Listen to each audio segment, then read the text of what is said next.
नै फाथो गोरलैदो अमा बेदर जाबाय बर्थमान मोनगबायो। हेलौ लोगोफोर, नै जोंहा फाथो गोरलैदो अमा बेदर। फाथोखौ सायग्रोनोसै। फाथो गोरलै फाथो गोरलै बेखौ दा खाथुमसै, ओमफ्राय दा अमा बेदरदो बानायनोसै।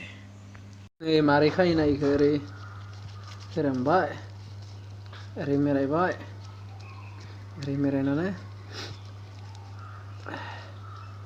ओरै दिहुनबाय, बास ओमफ्राय गोराखौ हास'बाय, बास जाबायनो आरो।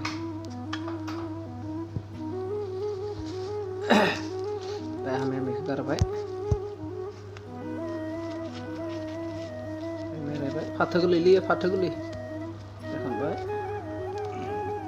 आरो खाथुमबाय, बास।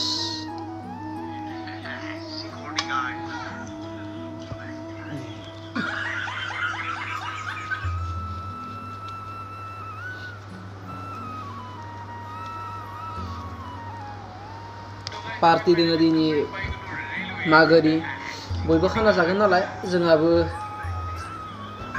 फाथो गोरलैदो अमा बेदर एवनोसै, मेजेम मेजेमखिनिखौ, ओमफ्राय आरो एक्सट्रा मोजां बेदरखौ एवनोसै।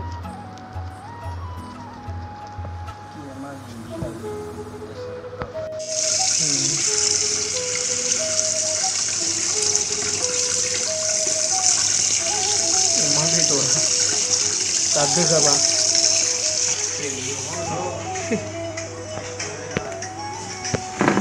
बिलाइया खाखांबाय, थफ्ला खाखांबाय नै।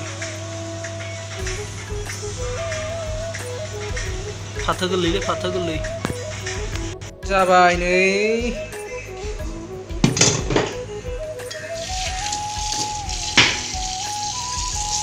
बिगुरा मानो बिदिलै, अमानि बिगुरा नै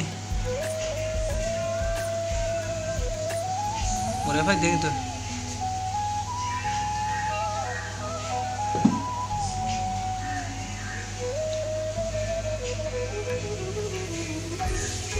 फाथो गोरलैदो बोनखो, ओमफ्राय बेखिनिखौ फाथो गोरलैदो,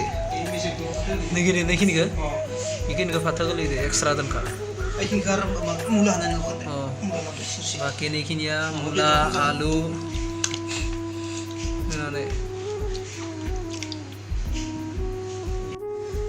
बेखिनिया नारजिदो नै फाथो गोरलैदो नै।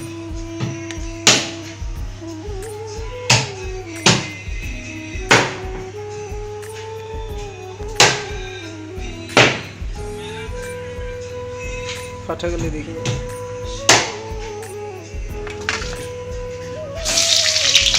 Oh my god.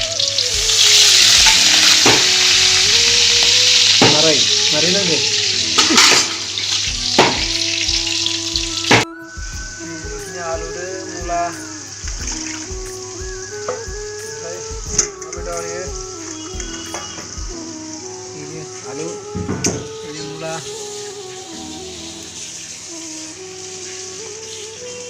बेखौ मा होनो रटि। बिदिनो फाथो इयो फाथो।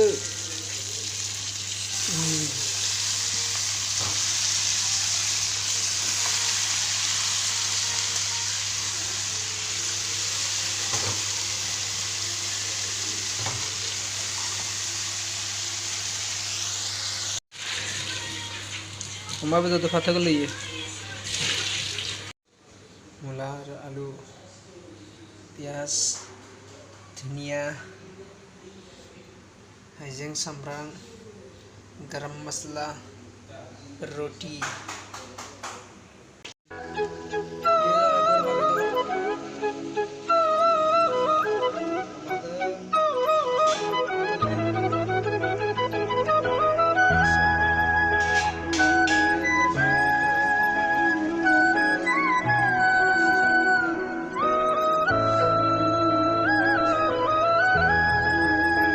बेखिनि मस्ला होगोन, इयाव जिरा गुन्दै, गरम मसला गुन्दै, फालौ गुन्दै, ओमफ्रायो बोरमानि मस्ला बोरमा बेदर मस्ला ओमफ्राय चिकेन मस्लाबो दोङो दा मिक्स 6टा दोङो दा मस्लाया दा बेखौ होगोन बेदराव बोरमा बेदरा एसे मोदोमबाय साफा मस्ला मस्लि होनाय जाथावथाव मोदोमबायलै